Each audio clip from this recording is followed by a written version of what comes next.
Welcome friends. હવે આપણે ગાલાના paper સોલ્યુશનમાં એસપીસીસીના પેપરનો સેક્શન ઈ સોલ્વ કરવા માટે જઈ રહ્યા છીએ.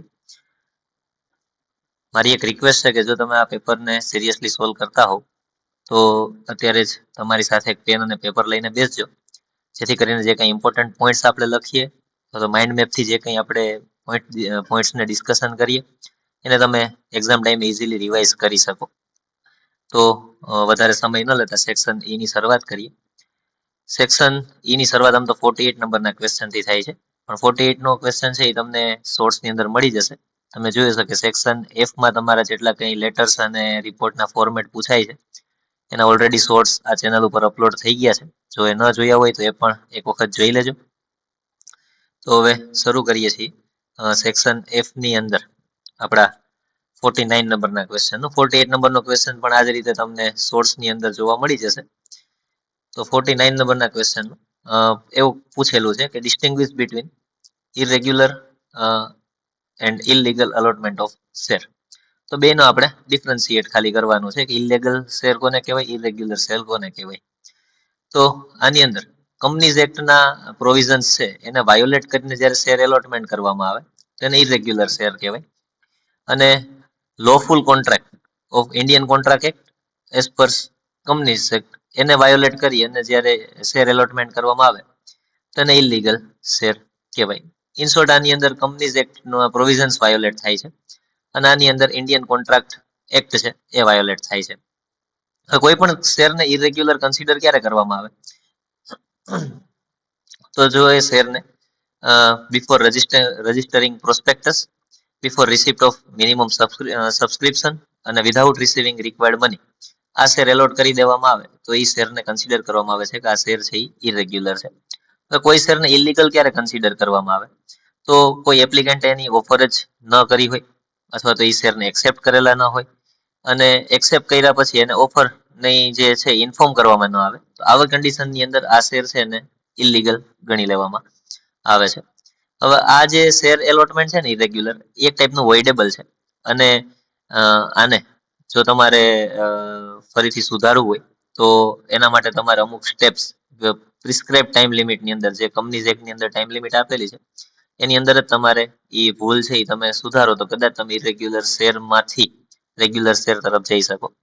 આની અંદર કેન્સલેશન માટેના કોઈ રિક્વાયર્ડ સ્ટેપ આવતા નથી, એ ઇલીગલ જ રહે છે કારણ કે શરૂઆતથી જ એને વોઇડ કરી દેવામાં આવેલા છે.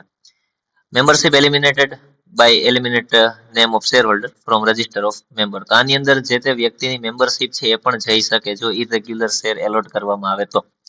હવે આની અંદર તો શેર એલોટમેન્ટની અંદર ઇલીગલ શેર એલોટમેન્ટની અંદર મેમ્બરશિપનો કોઈ ક્વેશ્ચન જ નથી આવતો કારણ કે મેમ્બરશિપ આપવામાં આવેલી હોતી નથી.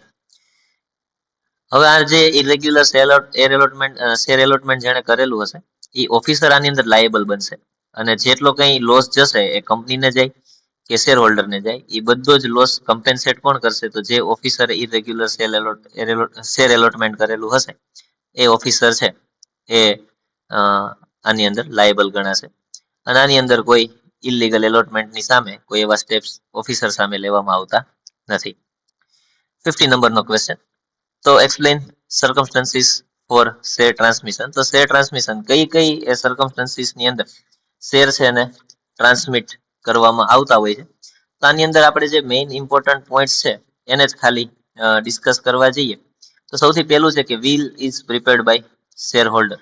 તો જે તમારું વિલ છે શેર હોલ્ડર છે એ પોતે એનું ડેથ થાય એની પહેલા જ એમણે પોતે વિલ આખું પ્રિપેર કરેલું હોય તો એવા સર્કમસ્ટન્સીસની અંદર તમે શેર છે એ ટ્રાન્સમિશન કરી શકો અને એ વિલ છે એ મોટા ભાગે ઇનહેરિટન્સ એના જે લીગલ હેર હશે એને જ આપેલું હશે.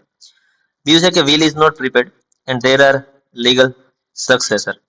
તો કોઈ શેર હોલ્ડર છે એના ડેથની પહેલા એમણે કોઈ વિલ બનાવેલું નથી અને એની પાસે પોતાનો લીગલ સક્સેસર જો હાજર હોય તો લીગલ સક્સેસરના નામે શેર છે એ ટ્રાન્સમિટ થઈ શકે.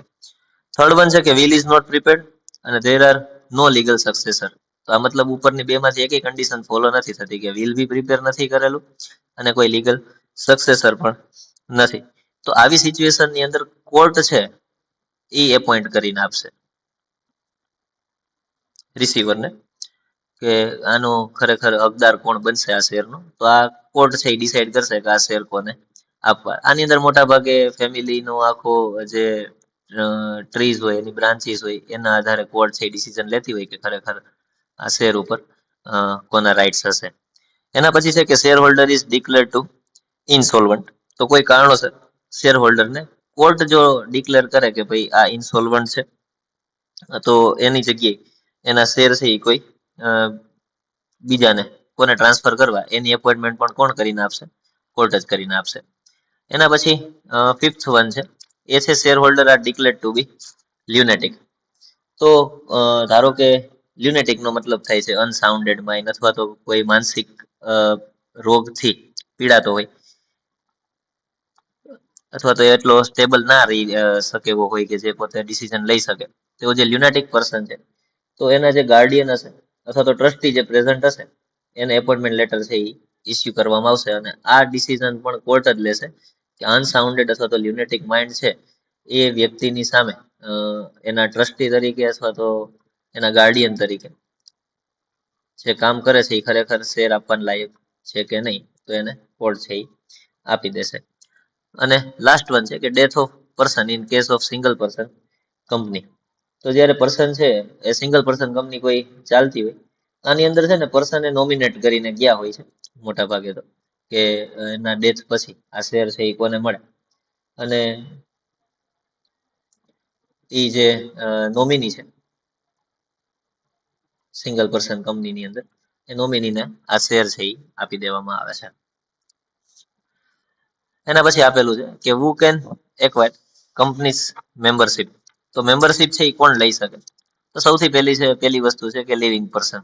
તો કોઈ વ્યક્તિ જે જીવિત છે, ઇન્ડિવિજ્યુઅલ કોઈ પણ વ્યક્તિ, કોઈ બી પર્સન આ મેમ્બરશિપ છે એ એક્વાયર્ડ કરી શકે. એટલે પોતાનું એગ્રીમેન્ટ કરી અને મેમ્બરશિપ છે લઈ શકે. તો કોણ ન કરી શકે ઇન્ડિવિજ્યુઅલ ની અંદર? તો કોઈ માઇનોર હોય, પછી ઇનસોલ્વેન્ટ હોય,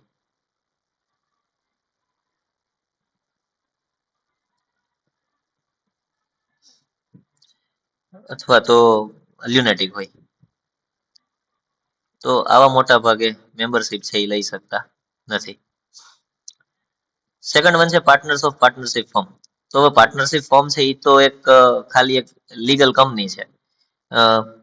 એક આમ જોવા જઈએ તો કોઈ લિવિંગ પર્સન નથી, પણ એ પાર્ટનરશિપ ફોર્મ ની અંદર જેટલા કોઈ પાર્ટનર્સ છે એ પાર્ટનર્સ છે એ બધા મેમ્બરશિપ લઈ શકે ઇન્ડિવિજ્યુઅલ. એના પછી આવે છે કર્તા ઓફ હિન્દુ અનડિવાઇડેડ ફેમિલી. તો એ આખી હિન્દુ અનડિવાઇડેડ ફેમિલી જે છે એની અંદર તો ઘણા બધા માણસો શું કહેવાય કે ઇન્ક્લુડ થયેલા હશે, પણ બધાને મેમ્બરશિપ લેવાની જરૂર નથી. પણ એનો જે કર્તા છે, કર્તા ઇન ધ સેન્સ કે જે આખી હિન્દુ અનડિવાઇડેડ ફેમિલીનો જે બિઝનેસ છે એનો જે મેઇન પર્સન છે, ચેરપર્સન છે, તો એ કરતા છે એ એક પરચેસ કરી શકે છે ઇન્ડિવિજ્યુઅલી અથવા તો જોઈન્ટ ની અંદર પણ કરી શકે અને કંપનીનો મેમ્બર છે એ બની શકે. આની અંદર જોઈન્ટ પણ લઈ શકે ઓર ઇન્ડિવિજ્યુઅલ થી લઈ શકે. એના પછી આવે છે રજિસ્ટર્ડ ટ્રસ્ટ.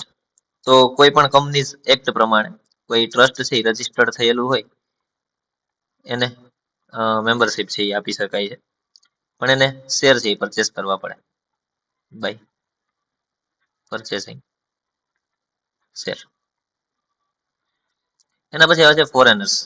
તો કોઈ પણ ફોરેનર છે એ ઇન્ડિયન કંપનીની અંદર મેમ્બર બની શકે. અને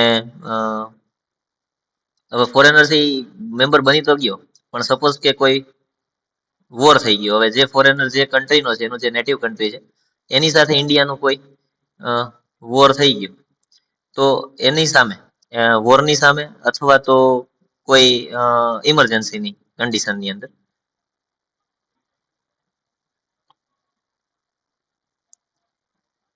આ બે માંથી કોઈ એક કન્ડિશન જો એ જે ફોરેનર જે નેટિવ કન્ટ્રીનો છે એની સાથે આવી કઈ કન્ડિશન ઊભી થાય છે વોર અથવા તો ઇમરજન્સીની, તો એ વખતે એની મેમ્બરશિપ છે એ સસ્પેન્ડ કરી દેવામાં આવે છે અથવા તો ટર્મિનેટ કરી દેવામાં આવે છે. બાકી ફોરેનર્સ છે એ મેમ્બર બની શકે. એના પછી આવે છે જોઈન્ટ હોલ્ડર ઓફ શેર્સ. તો બે કરતા વધારે person, more than two person, કે જે પોતે શેર હોલ્ડર્સ જોઈન્ટની અંદર એમણે પરચેસ કરેલા હોય અને એમનો રેકોર્ડ છે એ પણ રજિસ્ટર ઓફ મેમ્બરની અંદર જોઈન્ટમાં બોલતો હોય, તો એવા વ્યક્તિ છે એ પણ મેમ્બરશિપ લઈ શકે છે. પછી કોઈ કંપની, હવે કંપની છે આમ જોવા જઈએ તો એક લીગલ પર્સન છે અને એક આર્ટિફિશિયલ પર્સનાલિટી છે. કંપની છે એ કોઈ માણસ નથી હોતો, આર્ટિફિશિયલ પર્સનાલિટી હોય છે. તો according to article of association, આ સબસિડરી કંપની છે એ મેમ્બરશિપ ન લઈ શકે, પણ કંપની છે એ મેમ્બરશિપ લઈ શકે. અને સ્પેસિફિક સર્કમસ્ટન્સીસ ની અંદર આમ તો સબસિડરી પણ લઈ શકે, પણ કંપની છે એને જ મોટા ભાગે આપવામાં આવે, પણ સ્પેસિફિક કન્ડિશનમાં અથવા તો સ્પેસિફિક સર્કમસ્ટન્સીસ ની અંદર સબસિડરી કંપનીને પણ મેમ્બરશિપ આપવામાં આવી શકે. અને છેલ્લા પેલું છે અધર ઇન્સ્ટિટ્યુશન. તો આની અંદર મોટા ભાગે કોઓપરેટિવ સોસાયટી હવે બાકી રહે છે. તો કોઓપરેટિવ સોસાયટી અથવા તો કોઓપરેટિવ સોસાયટી એક્ટ પ્રમાણે એવી કોઈ ઇન્સ્ટિટ્યુશન છે કે જેને મેમ્બરશિપ લેવી હોય તો એ પોતાના કોન્સ્ટિટ્યુશન્સ અને બાય લો આવી રીતે મેમ્બરશિપ લઈ શકે છે. ઇન શોર્ટ, તમારા ક્વેશ્ચનની અંદર આ જે ટાઇટલ્સ છે એ બધા ઇન્ક્લુડ થવા જોઈએ. બાકી આ જે થિયરીઝ છે એ તમે પ્રોપરલી લખો તો તમને 3 કે 4 માર્ક છે એ આપવામાં આવી શકે. એટલે લિવિંગ પર્સન છે, પાર્ટનર ઓફ પાર્ટનરશિપ ફોર્મ છે, કરતા Hindu undivided family, registered trust, foreigners, joint holders of share, company અને અધર ઇન્સ્ટિટ્યુશન્સ, આટલા લોકો છે એ કંપનીની મેમ્બરશિપ લઈ શકે. નેક્સ્ટ ક્વેશ્ચન જોઈએ. Differentiate between managing director and director. બહુ ઇમ્પોર્ટન્ટ ક્વેશ્ચન છે. મેનેજિંગ ડાયરેક્ટર અને ડાયરેક્ટરનો આપણે ડિફરન્સ છે એ ભણવાનો છે.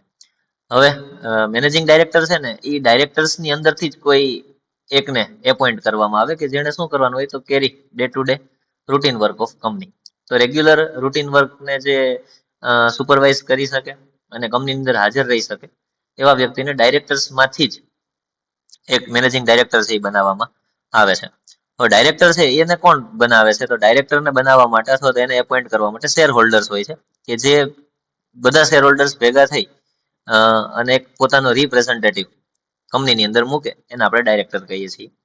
મેનેજિંગ ડાયરેક્ટરની એપોઇન્ટમેન્ટ છે એ બોર્ડ ઓફ ડાયરેક્ટર કરશે અને એની અંદર એની ટર્મ્સ એન્ડ કન્ડિશન્સ છે એ ડિસાઇડ કરવામાં આવશે કે મેનેજિંગ ડાયરેક્ટરની ડ્યુટીઝ કઈ રહેશે, એનું રેમ્યુનરેશન કેટલું રહેશે, કયા કયા કામ છે, ટાસ્ક છે એમણે હેન્ડલ કરવાના છે. ડાયરેક્ટરની અંદર કોઈ ટર્મ્સ એન્ડ કન્ડિશન ડિસાઇડ કરવામાં નથી આવતી અને આનું જે એપોઇન્ટમેન્ટ છે ડાયરેક્ટરનું એ એન્યુઅલ જનરલ મિટિંગની અંદર કરવામાં આવે છે. મેનેજિંગ ડાયરેક્ટરનો જે ટાઈમ સ્પાન છે એ 5 વર્ષનો હોય છે અને ફરીથી જો એની ટર્મ એક્સપાયર થાય તો એની રીએપોઇન્ટ કરવી હોય તો એમને કરી શકીએ. હવે ડાયરેક્ટરની અંદર એવું હોય છે કે 2/3 ડાયરેક્ટર છે એ રોટેશનની અંદર રિટાયર થતા હોય અને 1/3 છે એઝ પર સિનિયોરિટી આગળ પ્રમોટ થતા હોય.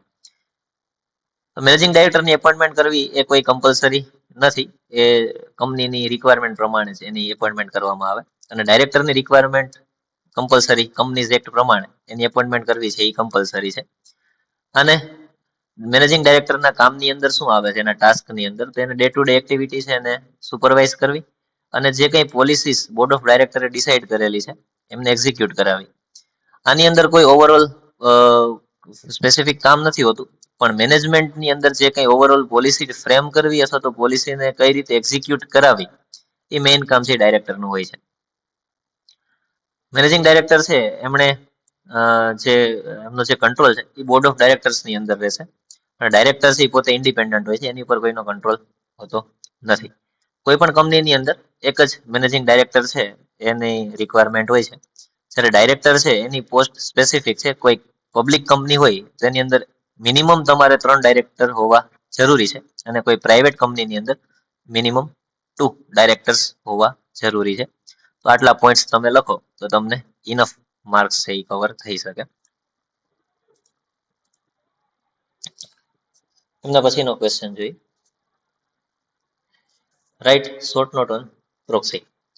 તો કોઈ પણ શેર હોલ્ડર છે એ પોતાની જગ્યાએ કોઈ એવા બીજા વ્યક્તિને એપોઇન્ટ કરે કે એમની જગ્યાએ પોતે પ્રેઝન્ટ રહેવાના હોય મીટિંગની અંદર, જનરલ મીટિંગની અંદર, એન્યુઅલ જનરલ મીટિંગની અંદર, તો એના જે રિપ્રેઝેન્ટેટિવ છે એને આપણે પ્રોક્સી કહીએ છીએ. આની અંદર શું હોય છે કે રિપ્રેઝેન્ટેટિવ છે એ પોતે મીટિંગની અંદર પ્રેઝન્ટ રહી શકે, કોઈ ડિસ્કશનની અંદર એમને કંઈ વધારે ઇન્વોલ્વ થવાનું નથી હોતું, ખાલી એમને પોતાને એક રાઇટ ટુ વોટ હોય છે. મીટિંગની અંદર કોઈ એવું રિઝોલ્યુશન પાસ કરવામાં આવે કે જેની અંદર વોટિંગ કરવાનું હોય તો એ વોટ કરી શકે, અને in writing to a third person who would attend the meeting. તો આની અંદર રાઇટિંગમાં તમારે આપવું પડે છે કે એ જે થર્ડ પર્સન છે કે જે શેર હોલ્ડરની જગ્યાએ પોતે પ્રેઝન્ટ રહેવાનો છે મીટિંગની અંદર, એ થર્ડ પર્સન કોણ છે કે જે મીટિંગ અટેન્ડ કરશે. હવે એના પ્રોવિઝન્સ કયા કયા છે, પ્રોવિઝન્સ તમારે લખવા પડે. તો પહેલી વસ્તુ છે કે પોતાને નો રાઇટ ટુ સ્પીક, એને મીટિંગની અંદર કોઈ જગ્યાએ કોઈ ડિસ્કશનની અંદર પાર્ટિસિપેટ થવાનો કોઈ રાઇટ નથી હોતો, ખાલી પોતાનો વોટ છે એ કાસ્ટ કરી શકે છે, એ પણ પોલ વોટિંગથી. જ્યારે વોટ થતા હોય એની અંદર પોતાનો વોટ છે એને કાસ્ટ કરવાનો હોય છે. એમણે work on behalf of member, એટલે કે જે મેમ્બર હશે એની જગ્યાએ એમને કામ કરવાનું હશે, અને મોર દેન 50 મેમ્બર્સ વાળી કંપની હશે એની અંદર આ પ્રોક્સી છે એ કામ કરી શકે. Appoint proxy 48 hours prior and submit necessary documents.